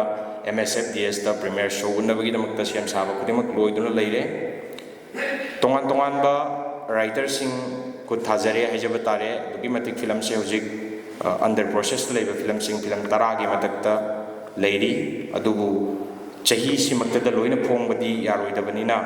ꯇꯥꯡꯀꯛ ꯅꯥꯏꯅ ꯌꯪ film ꯄ꯭ꯔꯣꯗꯛꯁꯟꯒꯤ ꯄꯨꯊꯣꯔꯛꯀꯗꯧꯔꯤꯕ ꯐꯤꯂꯝꯁꯤꯡꯗ support ꯇꯧꯕ ꯂꯦꯞꯄꯤꯒꯅꯨ ꯑꯗꯨꯒ ꯑꯣꯗꯤꯌꯟꯁꯁꯤꯡꯒꯤ ꯁꯄꯣꯔꯠꯇꯨꯅ ꯑꯩꯈꯣꯏ ꯐꯤꯂꯝꯒꯤ ꯃꯦꯗꯤꯌꯝꯗ ꯂꯩꯖꯔꯤꯕ ꯑꯩꯈꯣꯏꯒꯤ ꯊꯕꯛ ꯇꯧꯖꯔꯤꯕ ꯈꯨꯗꯤꯡꯃꯛꯁꯦ ꯍꯦꯟꯅ ꯃꯌꯥꯝꯒꯤ ꯁꯄꯣꯔꯠꯀꯤ ꯃꯇꯨꯡ ꯏꯟꯅ ꯑꯩꯈꯣꯏ ꯊꯕꯛ ꯇꯧꯕ ꯉꯝꯖꯒꯗꯧꯔꯤꯕꯅꯤ ꯍꯥꯏꯕ ꯋꯥꯐꯝꯁꯤꯁꯨ ꯊꯝꯖꯅꯤꯡꯉꯤ ꯑꯗꯨꯒ ꯇꯁꯦꯡꯅ ꯂꯨꯍꯣꯡꯕ ꯍꯥꯏꯔꯤꯕ ꯐꯤꯂꯝ ꯑꯁꯤꯒꯤ ꯑꯣꯏꯅ ꯉꯁꯤꯒꯤ ꯌꯥꯏꯐ ꯊꯧꯅꯤ ꯑꯁꯤꯒꯤ ꯇꯦꯟꯇꯛꯄ ꯑꯗꯨꯒꯨꯝꯕ ꯃꯥꯒꯤ ꯐꯤꯂꯝꯒꯤ ꯑꯣꯏꯕ ꯄꯔꯤꯡꯗ खितंग ngасai प्रीतिना थंबिरमे स्टोरी की साइडगी कोई नुपादा यामना हौजिकी सोसाइटी सिदा नुपीदना हेना कोई लो सी अदुम सेनबगी मोंगदा लेबसिना कोई खितंग मयामदा ओंथोकपा याबा दुगा कोई नुपासिंगदसु दुगुंबा मागी केनोसिंगसि पीबा याइना हाइबगी दुगुंबा कैरेक्टरदा तौरकांदा हारिबा मयामदा मेसेज अमा पीनबगीदमक्ता पुथोक्सबा दुगुंबा फिल्म अमखगनी लुहोंगबा हारिबा फिल्म असिगी कैस्ट क्रू खुदिंगमक मयामना अदुम हौजेजुमकी कैनोसिदा यामना मयामना पामनबा दुगा यूथसिंगना दगी इमा इबेलसिंगना दुगी मतिक पामनबा कास्ट क्रू ngakतनी ngasiगी सिदा यावबिरिबा मिंग ओइना हाइजद्रगसु लोइनमक सिंथाबा यारबा मयामना थुदुंदुना खंगनरबा आर्टिस्ट ngakतनी हाइजबा तारे दे यावबिरिसे एगी यामबा जेम्स साइकोम दुगी मतिक हौजिक मयामना अदुम फिल्म खुदिंगमक्ता लेपा लेतना अदुमक सरुक यारकली अदगी या इचे सुस्मिता तेते को अदगी किशन लोइनमक हाइजबा तारे ममा हेमावती अदगी नेपुनेश्वरी अदगी जजोय विद्या लोइना अदे पंग प्रयोगबा लोइना आर्टिस्ट सिंगे संग लाउबा ngakतनी दुगा लौबदुरिबे कैरेक्टर सिंगसिसु आइना दुगी मतिक यामना कुपना खंजरकांदा राइटर गा तानरगा कैरेक्टर सिंगसे सीने पुरगदी हेना चानाबा चुनाबा कैरेक्टर ओइगनी हाइबसिंगदो खंगलकाना ngasiगी फिल्म से खंजगिबने हाइजबा तारे आर्टिस्ट सिंगसे दुना आर्टिस्ट सिंगनसु अखोइगी थाजबा राइटर की थाजबा अदगी प्रोड्यूसर की थाजबा सिंग माइ पाखन होनाबदा दुगी मतिक अंगंबा सपोर्ट पिबियु दुगा माइ पाखनबसु होनमिनसी दुगा फिल्म असे मियामदा उथोकपा मतमदा यामना माइ पाकपा दुगुंबा फिल्म अमा ओहेनबो होनबदसु आर्टिस्ट सिंगे सोबो थौदांग लई अखोई मतमसी हाइजबगी वानी साइदगी गेसिंग लागा दुंगाय लेदुनी कोई मैतेगी पुंग हाइतारे ꯃꯩꯇꯩꯒꯤ ꯄꯨꯡꯒꯤ ꯆꯠꯅꯕꯤꯁꯤ ꯈꯤꯇꯪ ꯊꯥꯗꯣꯛꯄ ꯑꯃꯗꯤ ꯇꯉꯥꯏ ꯐꯗꯦ ꯁꯨꯇꯤꯡ ꯈꯛꯇꯒꯤ ꯋꯥ ꯅꯠꯇꯕꯤꯗ ꯑꯦꯅꯤ ꯍꯤꯔꯝ ꯈꯨꯗꯤꯡꯃꯛꯇ ꯑꯁꯤꯁꯨ ꯑꯗꯨꯝ ꯊꯦꯡꯉꯤ ꯑꯗꯨꯅ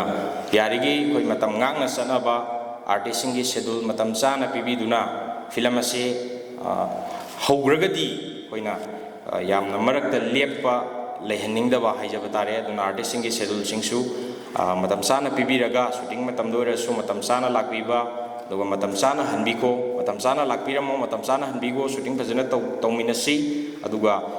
कोऑपरेशन तो पीबीरकांदा लेबिरिबा खोइसिगी behind the lady kangu haijaba tare film sigi medium da screen da thokta ba kangu sing sigi honoriba sing sisu support review aduna lakpiri nasi fawda tumatwanba yang film production gi saliba kagi aigi miss to cb hana bitoliba web series hajage masidigi horaga nasi fawdi tumatwanba yang film production gi banner makhada tumatwanba producers ga durana bitoliba film sing thidoduna atangi guest of honor gi role hek loi baga film sida yawi gidare ba cast and crew sing sakai makan gi introduction gi round da so dem gi thamja ge daga daga tara asik tharmasi da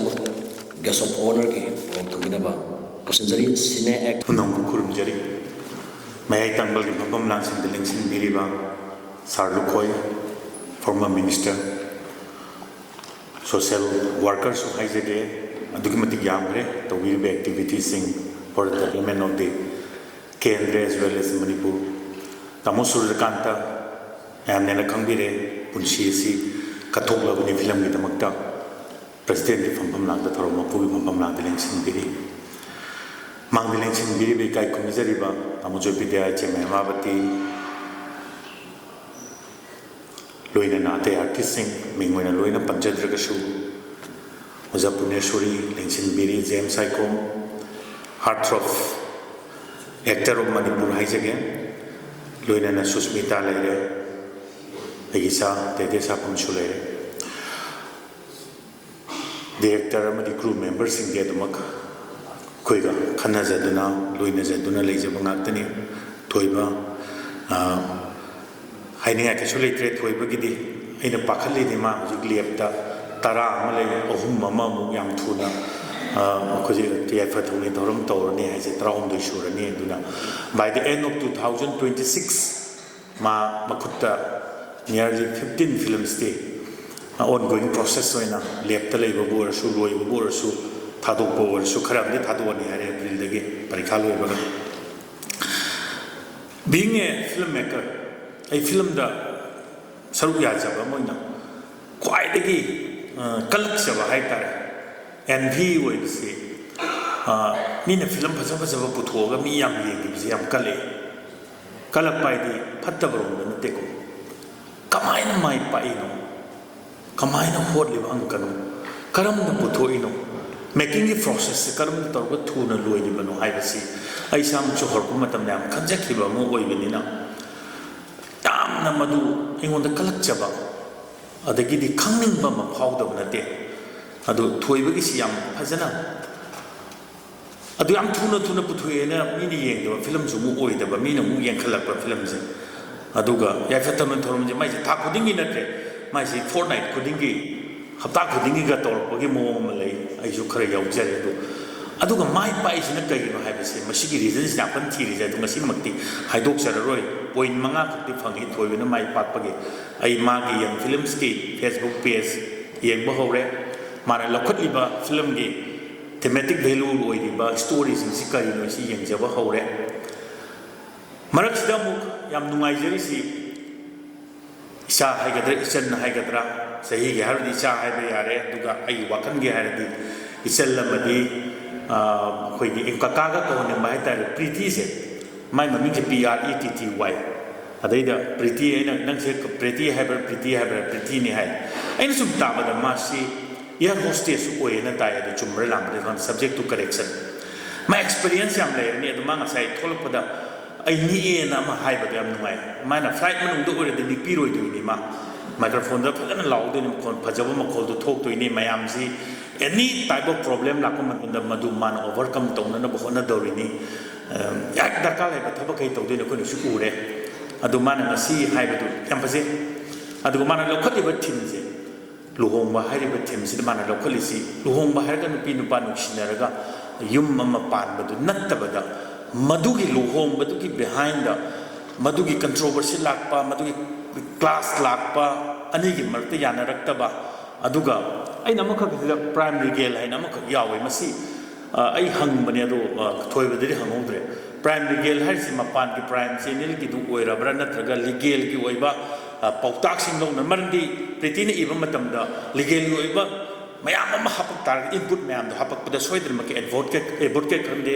aduga legal ki maram ta khangba ma yarong hangam gani na khalle adu madu prime legal hariba company boy be masi source tagi loba male anyway mai pak ko soidna oini thoiba yam thuna namba aduga leptadi thammani aduga mahana leido khara phana phongdok ki natre anu na phongdok sala de yaro damdina mathang serial loina thadoro yengba yam ngai ne na khalli soidna ge mai pak ko soirasanu aduga mafamji tan tha police ta yam ingna aduga thengna hoba mi yam laktabdi thoiba kaim khalun ko ne thengna danda laabne koi khara laise thawai yaudana nungsidana nangi wak amadi sigi Irengbam Pretty Irengbam gi kakana puthopani hai oja basanta handak di family oina ta wi wari di irum be manang iri wari mingona su bithuwa mina paisa yam pangi dore na khoi imung manung oina puthuwa jina to male aduna basanta producer oi biri ba penau su haire masi su mai pak boy bi producer yam wabani adubu waba mayam do overcome toraga fa film mun puthor ko mayam ni bi be appreciate to bi ba khoba khobi ba gi film yang harau bi ba sini ko gi producer singna kwai gi nuai chaba even producer dante all involved to ba crew members of the screen on the screen dari ba khudi mun pam chaba si mayam ni yang bi ba fa film mun oi bani adu soidan maki yam tang sarlu ko su laktana chigesuna lengchen biram ne ngasi gi si yamna phaba khongho mo oiragani maira hum su yam phajana chai aduna mai soi pakani pakku soi pakpiu thank you punong putak chai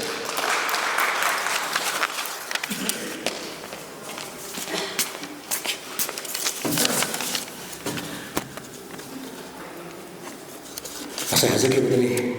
sine actor gil manipuri pasing to be test kate yang film production ki last 1 year umsi ta to tabak thum kya YAIPHA THOUNI du ka te nasim tabak thum si tum yabi bani khata nasu yang sir kya ma hena support to birak pa daga khata na yang film production ki tabak thum si su hena khata na saru yabi wa tam sai sik trabasi ki sik gas ki thongdale sin bi ba si oinam requesting former minister YAIPHA trabasi ki malena sik gas ko pum tamina ko sinjai obo ko ba na tara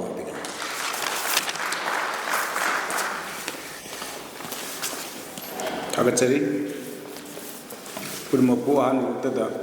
Kognona Kakunizabutari Masigi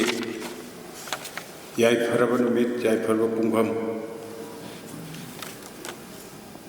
Pretty Irengbam Chanapi Sigi story writer Duga Soibam Thoib Soibam direction Piba Luhongba Haiba future film City THOUNI YAIPHA THOUNI THOURAM ki Koi Hujik Dais Langchin Biriba Mingwina Panjar Badalai Mayum Suzakanta Sarama former chairman film forum Manipur masigi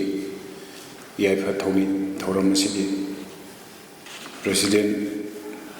Tamo Suzakanta Mukahana Ming Panjarada aina ko ni kai khum nu chari aduga guest of honor in election biriba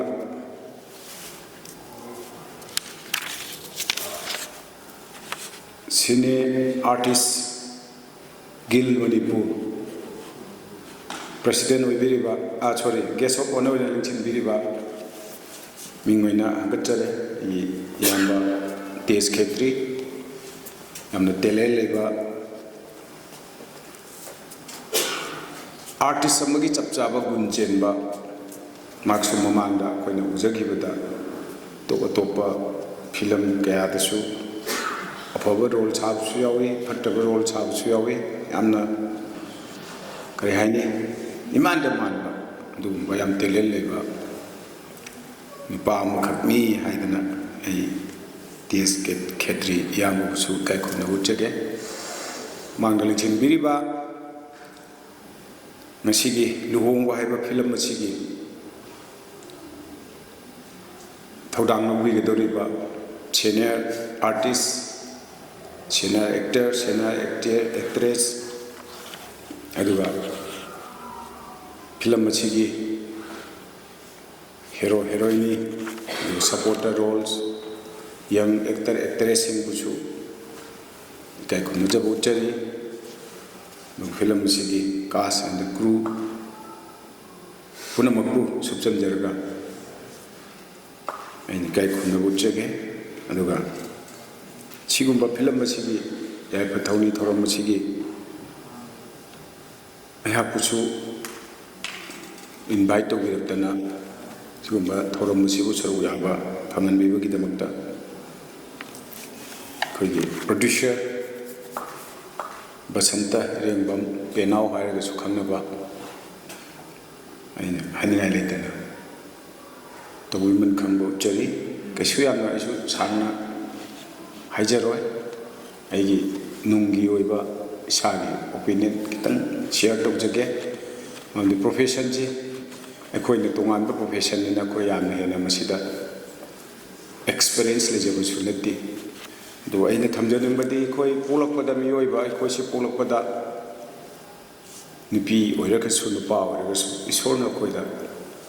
talent ꯑꯃꯃꯝ ꯏꯟꯚꯣꯜ ꯑꯩꯈꯣꯏ ꯄꯣꯛꯂꯛꯄꯗ ꯂꯣꯏꯅꯃꯛ ꯏꯁꯣꯔꯅ ꯄꯤꯔꯛꯄꯅꯤ ꯑꯩꯈꯣꯏꯗ ꯄ꯭ꯔꯖꯦꯟꯇꯦꯁꯟꯁꯦ ꯃꯁꯤ ꯑꯩꯈꯣꯏꯅ ꯑꯩꯈꯣꯏꯗ ꯄꯤꯔꯛꯏꯕ ꯏꯁꯣꯔꯒꯤ ꯄ꯭ꯔꯖꯦꯟꯇꯦꯁꯟꯁꯤꯡꯗꯨꯅꯅꯤ ꯃꯁꯤ ꯑꯩꯈꯣꯏꯅ ꯃꯦꯆ꯭ꯌꯣꯔ ꯑꯣꯏꯔꯕ ꯀꯥꯟꯗ ꯀꯅꯥ ꯀꯅꯥ ꯂꯥꯏꯒꯤ ꯀꯔꯤꯒꯤ ꯇꯦꯛꯅꯣꯂꯣꯖꯤꯁꯤ ꯆꯥꯎꯈꯠꯂꯛꯄꯒ ꯂꯣꯏꯅꯅ ꯑꯩꯈꯣꯏꯒꯤ ꯃꯅꯤꯄꯨꯔ ꯄꯤꯛꯆꯔꯕꯁꯨ ꯁꯤꯒꯨꯝꯕ ꯐꯤꯂꯝꯒꯤ ꯀꯔꯤꯒꯤ ꯁꯤꯒꯨꯝꯕꯗꯗꯤ ꯌꯥꯝꯅ ꯐꯥꯁ ꯑꯣꯏꯔꯦ ꯌꯥꯝꯅ ꯑꯗꯨꯝ ꯕꯣꯂꯤꯋꯨꯗꯀꯤ ꯍꯥꯏꯔꯒꯁꯨ ꯑꯗꯨꯝ ꯕꯣꯂꯤꯋꯨꯗꯅ ꯑꯦꯛ ꯇꯧꯔꯛꯄꯗ ꯃꯥꯒꯤ ꯄꯔꯐꯣꯔꯃꯦꯟꯁ ꯎꯠꯂꯛꯄꯗ ꯀꯩꯁꯨ ꯍꯦꯟꯒꯗꯧꯕ ꯅꯠꯇꯦ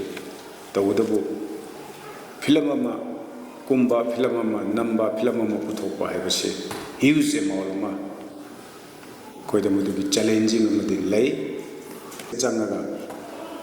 ꯑꯩꯒꯤ ꯐꯦꯃꯤꯂꯤꯒꯤ ꯅꯠꯇ꯭ꯔꯒ ꯑꯩꯒꯤ ꯇꯨꯡꯒꯤ ꯐ꯭ꯌꯨꯆꯔꯒꯤ ꯐꯥꯕꯗꯣ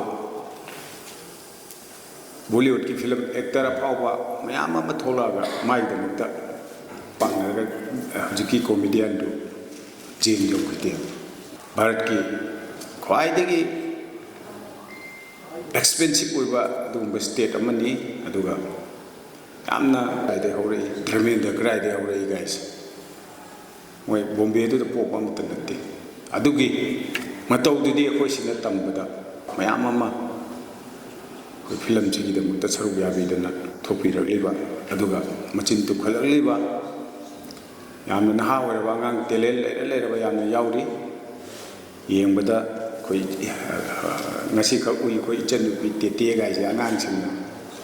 ꯃꯥꯒꯤ ꯌꯨꯇ꯭ꯌꯨꯕꯀꯤ ꯀꯔꯤꯒꯤ ꯏꯁꯩ ꯊꯥꯔꯛꯄꯗ ꯀꯔꯤ ꯗꯥꯟꯁ ꯇꯧꯕ ꯈꯣꯠꯄꯗ ꯑꯗꯒꯤ ꯏꯚꯟ ꯗꯥꯏꯔꯦꯛꯇꯔ ꯑꯣꯏꯔꯣ ꯗꯥꯏꯔꯦꯛꯇꯔꯁꯤꯅ ꯄꯤꯔꯛꯏꯕ ꯗꯤꯔꯦꯛꯁꯟꯁꯤ ꯃꯥꯅ ꯁꯤ ꯇꯧ ꯍꯥꯏꯕꯁꯤ ꯑꯦꯛꯇꯔ ꯑꯦꯛꯇꯔꯦꯁꯇꯨꯅ ꯃꯥꯅ ꯍꯥꯏꯗꯨꯉꯩ ꯇꯧꯗꯕꯤꯗ ꯈꯔ ꯑꯃꯨꯛ ꯑꯦꯛꯇꯔꯗꯨꯅ ꯑꯣꯔ ꯑꯦꯛꯇꯔꯦꯁꯇꯨꯅ ꯃꯥꯏꯒꯤ ꯁꯤꯟ ꯃꯥꯏꯕ ꯗꯤꯔꯦꯛꯇꯔꯅ ꯄꯥꯝꯃꯤꯗꯨ ꯅꯠꯇꯕꯗ ꯑꯦꯛꯇꯔꯗꯨꯅ ꯈꯔ ꯑꯃꯨꯛꯀ ꯍꯦꯟꯅ ꯍꯥꯞꯆꯤꯜꯂꯛꯄ ꯑꯗꯨꯒꯨꯝꯕ ꯈꯔ ꯍꯦꯟꯅ ꯑꯦꯛꯇꯨꯗ ꯁꯨꯃꯥꯏꯅ ꯈꯤꯇꯪ ꯍꯦꯟꯖꯜꯂꯒꯗꯤ ꯍꯦꯟꯅ ꯑꯃꯨꯛ ꯃꯄꯨꯡ ꯐꯥꯕ ꯁꯤꯜ ꯑꯃ ꯑꯣꯏꯅꯤꯒ ꯍꯥꯏꯕꯒꯤ ꯁꯨꯃꯥꯏꯅ ꯑꯅꯤꯁꯤ ꯆꯥꯟꯅꯔꯛꯄꯗꯒꯤꯅꯤ ꯐꯥꯎꯕ ꯐꯤꯂꯝ ꯑꯣꯏꯗꯅ ꯌꯥꯝꯅ ꯃꯤ ꯑꯃꯅ ꯍꯦꯛꯇ ꯃꯥꯒꯤ ꯏꯃꯣꯁꯅꯦꯜ ꯁꯤꯜ ꯑꯃ ꯍꯥꯏꯔꯁꯦ ꯌꯥꯝ ꯄꯨꯛꯅꯤꯡꯗ ꯀꯞꯅꯤꯡꯕ ꯐꯥꯎꯗꯕ ꯌꯥꯗꯕ ꯁꯤꯜ ꯑꯃ ꯑꯣꯏꯔꯁꯦ ꯗꯤꯔꯦꯛꯇꯔꯗꯨꯅꯗꯤ ꯀꯨꯝꯃꯤꯕ ꯍꯤꯔꯣꯏꯅꯤ ꯑꯣꯔ ꯑꯦꯛꯇꯔꯦꯁꯇꯨꯗ ꯅꯪ ꯁꯤꯒꯤ ꯏꯃꯣꯁꯟꯗꯨ ꯂꯥꯛꯀꯥꯟꯗ ꯃꯗꯨꯗ ꯀꯞꯄ ꯀꯥꯟꯗ ꯑꯁꯦꯡꯕ ꯄꯤꯗꯨ ꯊꯣꯛꯂꯛꯀꯥꯟꯗꯅꯦꯕ ꯐꯤꯂꯝ ꯑꯃꯒꯤ ꯆꯞ ꯆꯥꯕ ꯌꯥꯝꯅ ꯑꯣꯔꯤꯖꯤꯅꯦꯜ ꯑꯗꯨꯒꯨꯝꯕ ꯁꯤꯜ ꯑꯃ ꯄꯤꯛꯆꯔ ꯑꯃ uwa phanggadoi director su mangonda tholaiba idea madugi consequence mayam do maduda base tawraga iba film mali luhongba haibani le mung manungi yumbal minarba matam da couple changa ba matam da to sigi film jina sagi director sina sagalaga wari ji sagalaga sai manung du lo yaw ro ne hai senior ro de junior ro de sida en akhoi gumba ne ta tor ek to da nature du tar ro kaisum malu sini mai magi so ne pirak pad mai magi amamam na sigi tramasigi CBS OIBU haidana haizroda matam sana lakpikiba siwena blokoi former minister YAIPHA yana phazaba ana phazaba phomse na thasai khasi le sakpa da uza guru sing masak khangba da art ki line se kana automatic thak to asin bagya ma le le sakata na sa da sabya bigani sakta da tam chale da do thedo do na luhongba sangi ngasi phobda lakiba da ngasi phobge saliba film sing ngasi gi lakbiriba the lesson be singing among the Minako whenever extends again. Young film production 1, 2, 3 the gossip season 4 koi April thada nungsi beni nungsi banbui miam da koi kuchana na mitang tozari daga mami gi lairen be 1, 2 like create the gossip mami gi lairen be 3 matang April May so matang miam da koi kuchana ga ni daga lokra pomningol mamang saigi diwali ki atoida nimon se ko gi doida koi miam da kuchina kre daga sargi midam thiusi miam da na athum dam da miam da kuchina jara gi daga aisi aigira asida gi na thama khaim gi mangda isai miam da film se diar bi sai sing miam da koi yang film production gi YouTube channel da koi miam da yengan sakre daga 1 million cross to gi bagi koi tuan ba the how no I got from Singapore to Zakidaga Nusi Larambi pretty Irengbam Mini the Sang Mangi Aisha Igira Nasigi story of the screenplay pretty Irengbam Mini the Nan Sanatampa Koi Mars the number of Zagani the Pazabi who the Lalibatang Taragapanda Napamda Nongin pretty Irengbam Mini Sisudra Leparite pretty Irengbam the same mark Yar hostess Ozaragasu the Magatete my professional Lizargasu Sigumba story daga tuan ba wari iba daga masigi line da mana sang silpa da mate yam sithani ai ni daga thamoi gi mabema daga mahu pubi je under process ni daga masigi sina luhongba daga kirono na casting daga crew member sing da koi director of photography amadi album gi shooting da mak speak bani daga assistant da bipin Irengbam la pera kita tulis kafir nak sendiri bipin Irengbam assistant DOP assistant cinematography la pera kita music deep sinam tu lekap begini okay daga light ke nak kita pada bronze light wakai la pera kita lekap begini okay makeup artist Samsi amadi Ton Kuns apiragati tagasari daga costume designer da Arvind Tonzo daga Zeko Wahembo Suras Wahembo film sigi yarbe se sing daga sound designer da Hen Baniro lapiragati pelikapi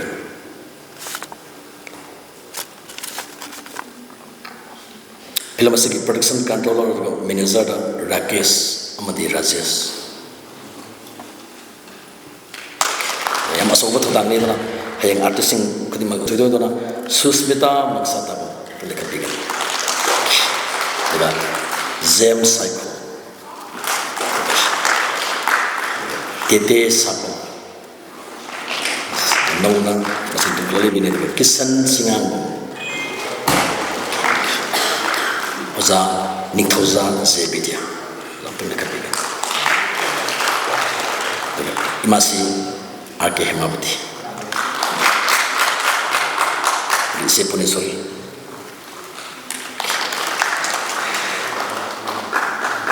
Surbala Aribam, Surbala, don't take a big. Jadi teman-teman film kita ada, teman-teman berlomba bawa kita begini tu kan. Usap preocupar, pun preocupar. Ipang musik kuih itu apa? Nasi ucap sini tu, nabi ada yang hajar begini tu kan. Rosie, B Rosie, Profesor Rosie, sama bigi, mana film director amat suni tu kan, actor amat suni, tu kan theater ke, asal betul ini tu kan. Revisita, miam bilang mana YouTube tu, reels tu kaita, Ronaldo, lapir kati, tattoo, mesti am kena viral sah, tattoo, sama YouTube ni tu kan, Manisa,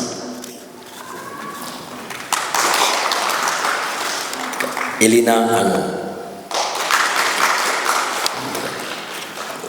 saya beri nyaman tu beri wangang bikre, film segi story beri screenplay, pretty Irengbam, sorry. Yang ngaji berkata kepada teman-teman bahawa skrip kiamah, teman-teman wari kiamah, ibu dah kau pun tak cari. Film segi director, Thoi Bos, assistant director, Karzit Sagulsa. Yang ngaji artis ayam bah, siapa dah pada masih itu tu nona masih lebih baik. Kau mana tu yang film production ki ni bahari kati artis sing hanbalai tanah, lapiri tu bila tu makata na tang teraga mapanta, masih pretty Irengbam gitu gumba. Napam dinongin, hanya minta lupa. Profesor film masih kiapa tu ni tu masih betul pantuk sebab. Masih kita masih presidensial sebab tapi nak kursus. Jadi ini bapa mampu ham waktu dekum nonjari. Masih yang film production की banner में खाता पुतो को तो रिबा प्रीति इरेंगबम की script था थोड़ा स्वयं ना डायरेक्शन ताऊदना नंगो रिबा लोहोंबा हाई फिल्म में सिगी एक पत्थर थोड़ा में सिगी फॉर्मल फंक्शन सिगी दाई जलेंजन बिलीबा मसिगी इकाई कम्युनिटी रिबा चिप गेस निम्न पर जरबदा श्री वैनाम लोकोई Farmers Minister Amadi Guest of Honor की फॉर्म राम लेजेंड बिरबा सिने एक्टर गिल्स मणिपुर की प्रेसिडेंट थाउ बिरबा मसा मसु एक्टर डायरेक्टर एक नाउ तेज क्षेत्री इकाई खुना बसरी अदोगा मांग लेजेंड बिरबा आलमन मरुक मपांग इका थोंबा इसलिए खुदे मम इकाई खुदा बुचरी नंबदर फिल्म से की मतंगदा आइबो वाही का थमजो वारी का दी अदुम यारे थोइबने हजुकी मतम की कंपनी की पोले देना एमोई की जुक लेनी हार्वेल अदो मतम अदुकी मतम ने थोइब की जुक ने जुके जनरेशन नाइट ता अदुम माई पाखरनी सेन अदुम तांडरनी प्रीति माई सुपा मामाई गसी हजु कितन सिदी हजु लाई बसा कि फौराम नो पाथोर किनेबा करिगी संग दोले है बदो कनागुंबा स्टोरी लाइन्स हम फजबा कंटेस्ट फजर इबमी पार्टनर फजदे बमी गा पुलु बदो दम पुथीबा अदो प्रीति हम नमराय बक्सुमी थोइबेगा जुरा साबसी हम सेट चाइ अदना थोइबो वांगदी producer wangadi प्रीति मखा जाजत इरखिनी आर्टिस्ट मोइगी फिदा मतम साना फंगिनी सिनी अदुना लोहंगबा फिल्म जे अदुम नमदरी प्रेमियर सोडियल लेप्तरी अदुगो सुपर कलेक्शन ओइरनी से माइ थाजबा मसिगी दुमिसिदा फाउजै सोइदन सुइबिउ ओइसु ओइगनी अदुगा Masai अखोइगी respected to guest nu jabi napal no bi no ai to adam yoi bi thimbi ya de sungya ya de ma se yauroi ko se napal je dum yawe matama da thobi gi maru mapang atang makha thomba matak thomba sina thoiba haiba matam gi magi response to ma ji thoiba na film 1 2 3 4 success te gi di thoiba katang ole adu on genu tumale अदम हाने normal life to the like the toy car to the I don't know how much at the Tado Coco, my coco, cycle so don't tow. Activa so don't tow, Tabak Nangalore. Could you mark the night toy because of the producers or Roma to Soero? Heck, I be heavy neighbors here. Pata Bavana Tivapa, Madu Home to Raba, Madu Kaiba Orama. Sakubanta, Sokta Baura, Mina the Mai. I want the English guy come to get them all, get them like them, my man. I have been any Tabak Thoram, the guy, the Yum, the Saksa, the Barum, the Yum, some sunglass of Pumbi, I were lazy. Have been I have been there. Although, Ozi, I did this in Yumda, Donesala, Kumatamda, I Subans the Daibu, Nizabam, Haitare. I will have a country of missing Mogi. IDP centers in the lady missing my Panogi Wangi from the Libra, my Pumsa, the Pamsa Singam, Moina Sajaba, Do, Adagi, a support secret Yolba, Mogi, Santana Beheda, Jumdalapa. I read I let Sumang the Pamagale. Either Kaka, kind. Put the levy of Ocus, Adu, Sumaita Relief came be a quick and only put the levy of the Lala Kaki Yawi, Hadamoy, Sangi. Already, I'm on the Monday Yende, I Kaki Yawi, I know Moida, I am Maru in the Pam, Zira, Bakari, Mori Powder, Tatra, and a very Susan. I continue come to away in the Yagli. I'm not the Yamana. I want the Yene in Ziraka, I continue to tap again. When a Kanapaita, I hold you, Bokil, the superstar, whatever. I don't continue to Manatabaita. I don't touch the Babumsi, I'm the Kaka, Babumari, continue. Filmgi, Susaka, do not try. I know. Money, I see this Samo Olame. Sunglass of Bondi. When I recognize the Wasik, my adopted Dorme. Adoponi, I give habit, I give cultures. There's a be Amalade, Amasi, oh, Vidaba, Papadani, Patavadi of the Pius of the Pio. Film I was in Medem Sedida, I know. Tazarapa, Tamzarapa. Tenazar Kanzarapa, Point Amani Kaktam, I Tamzage, producer the crew member found out Masi Lausani, and the Kambira Masuya. Shooting the woman Tamda artists or crew member or Kurima camera lesta Yemaga, some my post of beginner. Let's say you have some Shamba. Adagi, my the Ega Yamba. She a documentic film like a ball camera is shown as how Yate. So Yate must see tiny the other film or Raza Harisa, the Royal Empara, Sigi, Mayam Sidnamba or Pomatam, the Sigi, Varia, Blaire, Adobo, Matam to the social media, Sahotamina by Oide. Dada Palkina Haibamle Karibumada camera the Samaga viewfinders the camera lens Piraga Koyai Haidanatraga Migi Mamai Madugi authorities director and cameraman Moy Alikategi authority name. Anatani yet. Upon actor the producer is Samari camera prism. Viewfinders yate. How did the light or a film number say? Cellular Matam, actually, this the number the light or a film down, Sana Commons, light or a Hajiki. Name, Sokamanabe, music video, future film, Name, Namalaka. Perhaps another actor, Zuniaro, Senior, Hajiki sort of the gift rewind down, monetary name. Masia Sunya yate.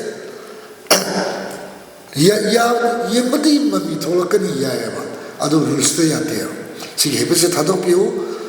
she give permission, only camera man do khatune yembi yai film do edit tawduri ba editor do madula shooting tawri matam do on the spot la ka da hauji ki shotong te ye bu ya te permission de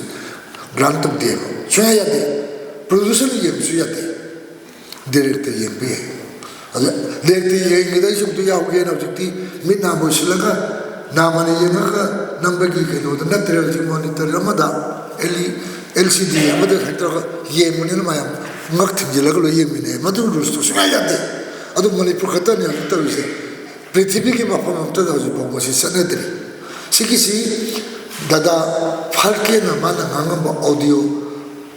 record se archive pune FTI da hoji fawda le aina masiki audio se FTI pune da ta ne magi audio tape recording se dada falke na ngam masi prism kano da yemba ya de lens de yemba ya de si ai ba posi masi ipai pu lai sidun ta film ki lai hai sorai tar moi na biram adu masi lai tok pi gano adu de trolley me nam chu sang camera tok par heta ye chom da chu hello ga madu hairam mani trolley pari go technical section de haujari na madu ya de ru sungan na te ai ga nammi na matam da ai gi tim de yaur di madu maya mama da khodi jane adu laithro pusin na kedore moral je yam down sal ije mara ma barin satla adu tore adu sengdo ko to nilup to sangjare ani di madu ai ko threat to boni maya ma tholi na uja basik kai de gino sana kaun discipline maya ji loina kaira ga tim mo pa aduna ni loina mo lai thong ma pa tari aduna mapi mapa na section le goi makhata ba sing loina section de duri ne mapi mapa se na number 1 director producer moi section de duri sana kamlo ji moi no loi tambi ke to mi khata ba sing se ta dum tambi be ki su loi ba khom na ro si tambi ke to mi hojik ta se na ngangi phangsin khuding da khoina ngangi do mangal ke dum loi thek le ngang sing si bit pat ta ngai ri mana phawri ba film do sahi kya bok do mi na ningsing nuna leidur film no kari no khangri ba anga ado sahi kya ki punchi no mana phawri bi khangri ma ni ma we ha gi le aduna hojik akhoi da film assignment yam phangi ado ga muk hanjil laga sigi marak da semdok bibi ya ngang sing si yauro sira aba posi masai ta jo ma si ge so honor we ba tez ke so da mana mo pakhumam dai pirame ni ado masigi sibes sal rukhida ai film na bidu na biru na ya hada hoje ga ki mama da yar na biru gino matam lakhini kare gino film mera ibete pojidi ai arab ko fawda film da khatwa si ne da film direction ta to ba film am du se ta to ba do akoti ya melu na je namjum me ado to chi to ro ya ba pose tamje kare gino masi semdo ko do ya mleri ko marak sire da aina hek lawse film mai bisi mina thak lawang thangali akhoi ki matamda holse bakta isagi film release bari manga tawi film makhat matamda da lirap masini ki sei nipugi mamangda kunthai mamangda kuripan mamangda ai isagi film sire release tawi thanglaba mini sankar release tawi matamda da akhoi ni ki nikpa nikki ba poto akhoi lasting oi duine sai bine bale tra ba hek tori bi phayara isa ne krishna sade phajai radha sa su pakse di isa do lupara lupi ra khanda bi title ole adana yadi yai ba barab sa gine yam sanga matam lori base kari gino pamuda bi gini ai film ki thabu thorum de di matam sangjara so mangjara so pamudi adana ni telephone la bani ka sai di lapi hero idra ado pai bo pai de bai khang ni sisu phajana mapung phaba silura masam sien gen adana yang film production ki banner makhada potokode luhongba mic pakani loinena thoi bise kitan nawam do mu luhongba ki matung da hena nawam ne khambir nu luhongba film se deki ma kirak sum break park pa deki ma adugi break tu ne accident kuina thoe gari se thorum daida starting fellow ibra break jam ibra fellow ibra ko dabra check toba ꯑꯗꯒꯤ puncture ꯑꯣꯏꯕ꯭ꯔꯥ ꯑꯣꯏꯗꯕ꯭ꯔꯥ ꯍꯥꯏꯅ check ꯐꯖꯅ ꯇꯧꯔꯒ ꯊꯧꯈꯤꯕ ꯒꯥꯔꯤꯁꯦ mobile ꯀꯪꯕ꯭ꯔꯥ ꯀꯪꯗꯕ꯭ꯔꯥ ꯀꯥꯏꯅ petrol ꯌꯥꯎꯔꯤꯕ꯭ꯔꯥ ꯀꯥꯏꯅ ꯑꯗꯨ ꯂꯝꯍꯥꯡꯗ ꯊꯧꯔꯔꯣꯏ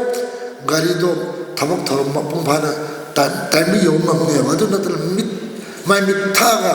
ꯊꯣꯛ ꯊꯧꯔꯕ ꯑꯦꯛꯁꯤꯗꯦꯟ ꯑꯣꯏꯒꯜꯂꯤ ꯅꯂꯥꯗ ꯌꯨꯡꯒꯜꯂꯤ ꯍꯥꯏꯗꯤ ꯌꯥꯝꯅ ꯀꯣꯏꯊꯣꯛꯇ꯭ꯔꯁꯨꯀꯣ ꯑꯗꯨꯃꯥꯏꯅ ꯑꯩꯈꯣꯏ ꯍꯤꯡꯉꯤꯕ ꯑꯩꯈꯣꯏ ꯈꯨꯗꯤꯡꯃꯛꯁꯤ ꯆꯦꯛꯁꯤꯟꯒꯗꯕꯅꯤ ꯂꯝꯖꯦꯟ ꯌꯥꯡ ꯆꯦꯟꯒꯦ ꯍꯥꯏꯔꯕꯗꯤ ꯆꯦꯟꯗ꯭ꯔꯁꯨ ꯃꯥꯡꯒꯅꯤ ꯃꯥꯡꯗ ꯆꯦꯟ ꯇꯥꯔꯒꯗꯤ ꯇꯨꯡ ꯍꯟꯅ ꯑꯃꯨꯛꯇꯪ ꯌꯦꯡꯉꯝꯕ ꯇꯥꯏ ꯀꯔꯤꯒꯤꯅꯣ ꯇꯨꯡꯗꯒꯤ ꯑꯩꯅ ꯍꯣꯔꯦꯟ ꯁ꯭ꯄꯤꯠꯇ ꯆꯦꯜꯂꯤꯉꯩꯗ ꯈꯣꯡ ꯀꯥꯔꯟꯒ ꯍꯥꯏꯔꯝꯒꯗꯕ ꯃꯤ ꯌꯥꯎꯕ꯭ꯔꯥ ꯌꯥꯎꯗꯕ꯭ꯔꯥ ꯅꯠꯇ꯭ꯔꯒ ꯀꯩꯗꯧꯕ ꯑꯁꯣꯏ ꯑꯉꯥꯝ ꯊꯣꯛꯄ ꯌꯥꯏꯅ ꯇꯨꯡ ꯍꯟꯅ ꯌꯦꯡꯉꯝꯃꯒ ꯆꯦꯟꯕꯗ ꯀꯩꯗꯧꯉꯩꯗ ꯃꯥꯏꯊꯤꯔꯣꯏꯕ ꯑꯗꯨꯅ ꯊꯣꯏꯕ ꯑꯃꯁꯨꯡ ꯌꯪ ꯐꯤꯂꯝ ꯄ꯭ꯔꯗꯛꯁꯟ ꯕꯦꯅꯔꯒꯤ ꯃꯈꯥꯗ ꯂꯩꯕꯤꯕ ꯈꯨꯗꯤꯡꯃꯛ ꯃꯥꯡꯗ ꯆꯦꯟꯒꯦ ꯍꯥꯏꯔꯒꯗꯤ ꯇꯨꯡ ꯍꯟꯅ ꯑꯃꯨꯛꯇꯪ ꯌꯦꯡꯕꯤꯔꯝꯃꯨ ꯁꯤ ꯍꯥꯏꯔꯒ ꯇꯦꯟꯁꯤꯟꯖꯔꯒꯦ ꯑꯃꯨꯛ ꯍꯟꯅ ꯈꯨꯔꯨꯝꯖꯔꯤꯕꯅꯤ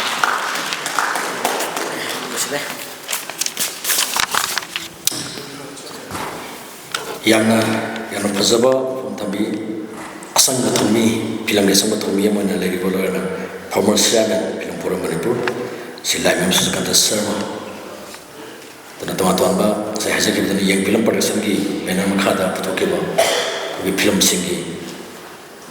ꯐꯤꯂꯝ ꯔꯤꯂꯤꯖꯤꯡꯒꯤ ꯊꯧꯔꯝ ꯀꯌꯥ ꯑꯗꯨꯒ ꯌꯥꯏꯐ ꯊꯧꯅꯤꯒꯤ ꯊꯧꯔꯝ ꯀꯌꯥꯗ ꯁꯔꯨꯛ ꯌꯥꯕꯤꯗꯨꯅ ꯑꯥꯔꯇꯤꯁꯁꯤꯡ ꯑꯗꯨꯒ ꯃꯔꯨꯑꯣꯏꯅ ꯌꯦꯡ ꯐꯤꯂꯝ ꯄ꯭ꯔꯗꯛꯁꯟꯒꯤ ꯃꯈꯥꯗ ꯂꯩꯔꯤꯕ ꯌꯪ ꯁ꯭ꯇꯥꯔ ꯀꯌꯥꯗ ꯁꯄꯣꯔꯠ ꯇꯧꯕꯤꯕ ꯑꯗꯨꯒ toa wafum kaya tapi tu na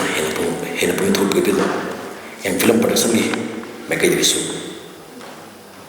yang awal mata teka kerana bersari lo sila pada masih kita masih lagi lapiri mah lesin biru berkait terabu takkan belum tamsari masih kita masih kita mas guest boy view hai dengan hasil pada atam sana lapiri masih orang lukoi sing former minister wangoi AC termasuk preside to biba sila yang susu kata sama former chairman film forum Manipur di guest of honor review hai dengan hasil pada guest of honor review hai dengan hasil pada dibak atam sana lapiri Desketri president sine actor gil Manipur berana mangda leksin biriba film segi producer gi family gi music cast and crew members special invitees yang film production gi sebedasa kedua amko sona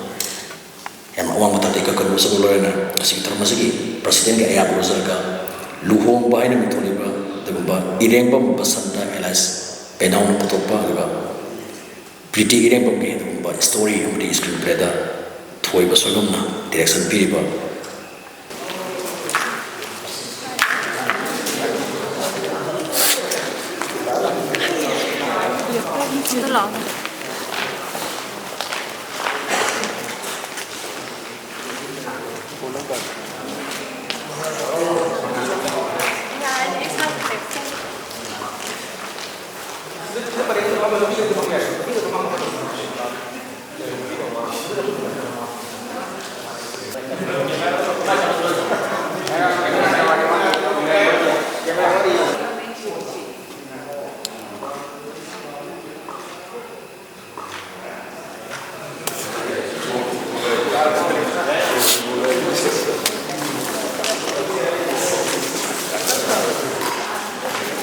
Haibok ningthau amadi haibok leimada khurol tamjaba Luhongba hariba Pretty Irengbam gi wari aduga thoiba soibam gi direction makhada puthokjaba aduga oza Basanta Irengbam gi production makhada puthokliba Luhongba hariba film ase mayam sungsoi suidina nungai gani haina su thajai ngasi gi crew amadi cast singa wari sanajarak pada sudum nungai ne na khale makoina thamakpa makoina lowriba role singa tu mayam sudum ubiram lagani wari sudum tabiram lagani aduna Luhongba hariba film ase mayam premiere da amukhenna nungai na bagi damakta mayam su lakpiro yengba aduga makoi gi ngasi gi YAIPHA thoni thoram asiga mari lenana film asibu namapa matamda soyuda ngamdana pangthokna bagi damakta mayam su YAIPHA thoni pibiu haina Miso TV gi maikai dagi su nizari